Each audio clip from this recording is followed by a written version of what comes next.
కరీంనగర్ జిల్లాలోని Jammikunta municipal chairman ఎంపికపై తీవ్ర ఉత్కంఠ నెలకొంది. ఇప్పటికే జమ్మికుంట మున్సిపాలిటీపై బీఆర్ఎస్ జెండా ఎగరేస్తామని ఎమ్మెల్యే పాడి కౌశిక్ రెడ్డి ప్రకటించారు. అటు ఈ ఎన్నికల్లో కాంగ్రెస్ 10, బీఆర్ఎస్ కు 11, బీజేపీ 5, స్వతంత్ర అభ్యర్థులు 3 గెలిచారు.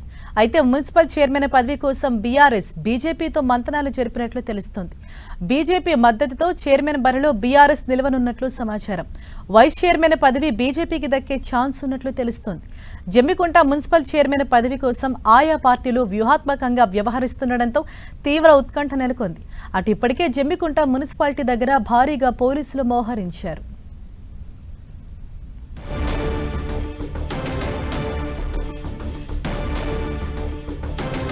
జమ్మికుంట మున్సిపల్ చైర్మన్ ఎన్నికకు సంబంధించి తీవ్ర ఉత్కంఠ నెలకొంది. ఇప్పటికే జమ్మికుంట మున్సిపాలిటీలపై బీఆర్ఎస్ జెండా ఎగరేస్తామని ఎమ్మెల్యే పాడి కౌశిక్ రెడ్డి ప్రకటించారు. ఇక్కడ బీఆర్ఎస్ బీజేపీతో కలిసి ముందుకెళ్లేందుకైతే ప్రయత్నిస్తోంది.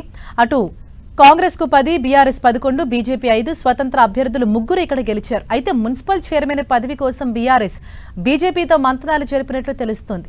బీజేపీ మద్దతుతో చైర్మన్ బరిలో బీఆర్ఎస్ నిలవనున్నట్లు సమాచారం. వైస్ చైర్మన్ పదవి బీజేపీకి దక్కే ఛాన్స్ ఉన్నట్లు తెలుస్తోంది. జమ్మికుంట మున్సిపల్ చైర్మన్ పదవి కోసం ఆయా పార్టీలు వ్యూహాత్మకంగా వ్యవహరిస్తుండటంతో ఇక్కడ తీవ్ర ఉత్కంఠ నెలకొంది. అటు ఇప్పటికే జమ్మికుంట మున్సిపాలిటీ దగ్గర పోలీసులు భారీగా మోహరించారు.